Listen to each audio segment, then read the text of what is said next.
sumamo, paging dapatin mo. Ikaw ay mamasdan, magkaliit ka, sa'yo ay pumisan. Ang puso ko'y dinudulog sa'yo, nagpapakumbaba, nagsusumamo, paging dapatin mo. Ikaw ay mamasdan, magkaliit ka, sa'yo ay pumisan. Loobin mo ang buhay ko'y maging banal mong tahanan. Luklukan ang iyong wagas na pagsinta. Daluyan ng walang hanggang mga papurit magsamba. Maghari ka, O Diyos, ngayon at kailanman.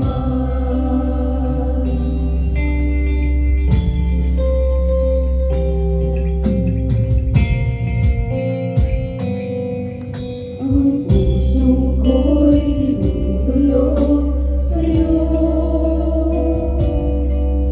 nagpapakumbaba, nagsusumamo, paging dapatin mo. Ikaw ay mamasdan, makaliitan, sa'yo ay pumisan. Loobin mo ang buhay ko'y maging banal mong tahanan. Luklukan ang iyong wagas na pagsinta. Daluyan ang walang hanggang mga papurit magsamba. Maghari ka, O Diyos, ngayon at kailanman. Loobin mo ang buhay ko'y maging banal mong tahanan. Luklukan ang iyong wagas na pagsinta. Daluyan ng walang hanggang mga papurit magsamba. Maghari ka, O Diyos, ngayon at kailanman. Maghari ka, O Diyos, ngayon at kailanman.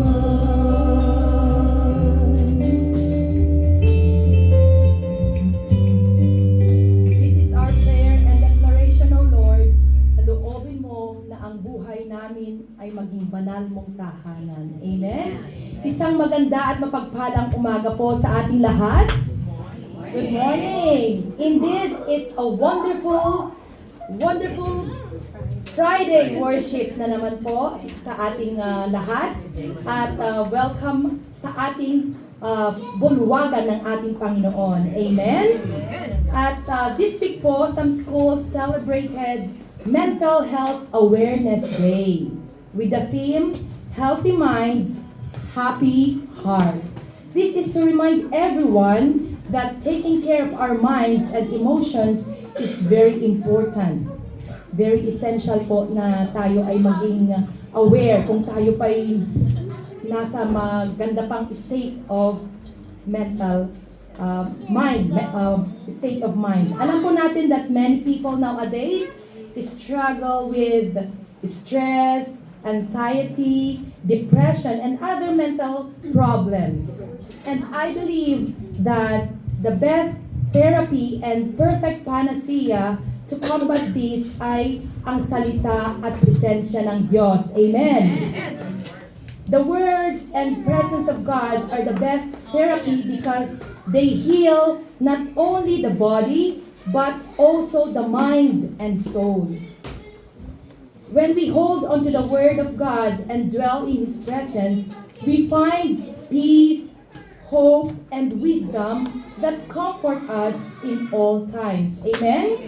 Kaya naman po this morning, we are gathered here once again to give glory and honor to the Prince of Peace, to our wonderful Counselor, the Giver of Life, our Lord and Savior, Jesus Christ. Amen. Kaya naman po, tayong lahat ay tumayo para batiin natin ang bawat isa.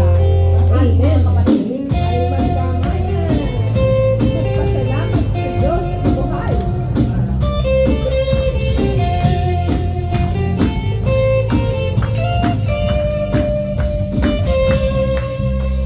Kung aking mamasdan ang kalawakan, hindi ko maunawaan ang iyong dahilan kung bakit ako'y pinili mo tinalagaan.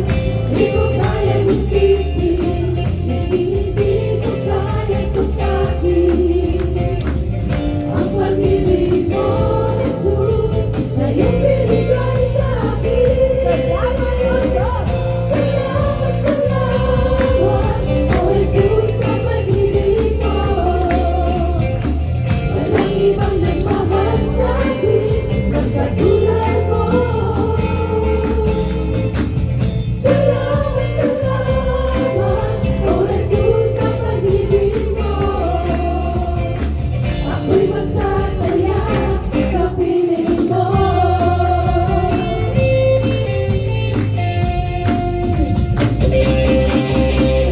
Kung may pagsubok man o kagigitan, ako ay may lalapitan. Ikaw, Jesus, ang aking sandigan.